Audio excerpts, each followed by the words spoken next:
Okay, so I'm going to give a little educational talk here. Okay, just hang on for the ride. I promise you're going to love it. So, for my education class, we had to research ESL competencies for our English language learners, which we know is a big deal because most of the time in classrooms we have English language learning students. So, therefore, we need to scaffold and differentiate our instruction. What does that mean, you ask? Well, that means that we need to kind of help guide our English language learning students so that they can succeed in the classroom in any way possible.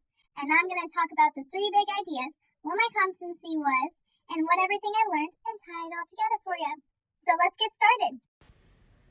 I must ask you a question. Are you ready? Why is it so important for teachers to help out our English language learners? I'll tell you why. Because they deserve the same education as every student in your classroom. Not less, not more, just the right amount. And guess what?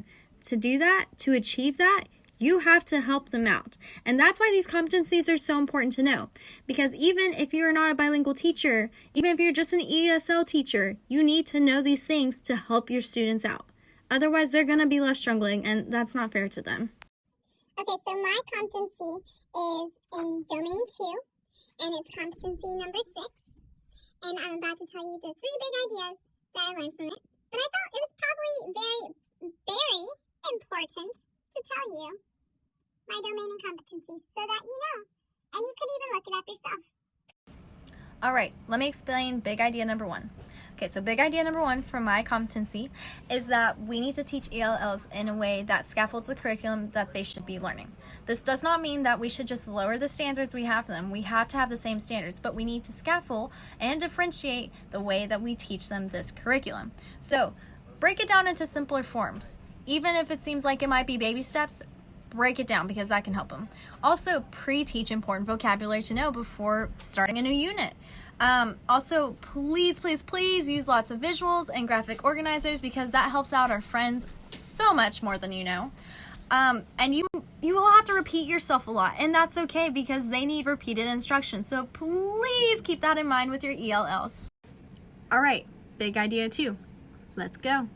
Okay, so as teachers, we need to make sure that we have multiple ways to teach our students that are respectful to their culture, to their language, because they're honestly going to have a different culture than us. And we have to understand that. We can't just be like, oh, everything has to be our way. We need to be respectful to every single student, no matter what. Okay, so first of all, you just need to know that not every student is like the other. Not one glove fits all or something.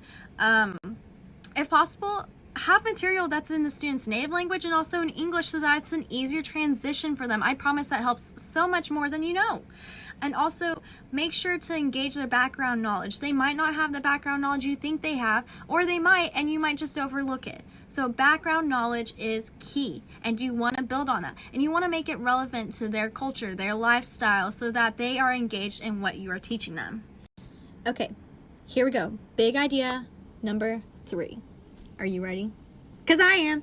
Okay, so we need to make sure to model and show concrete examples because, again, not every single ELL is going to have the same educational experience as another student. Again, one glove does not fit all. Okay, get that in your mind because it needs to stay in there.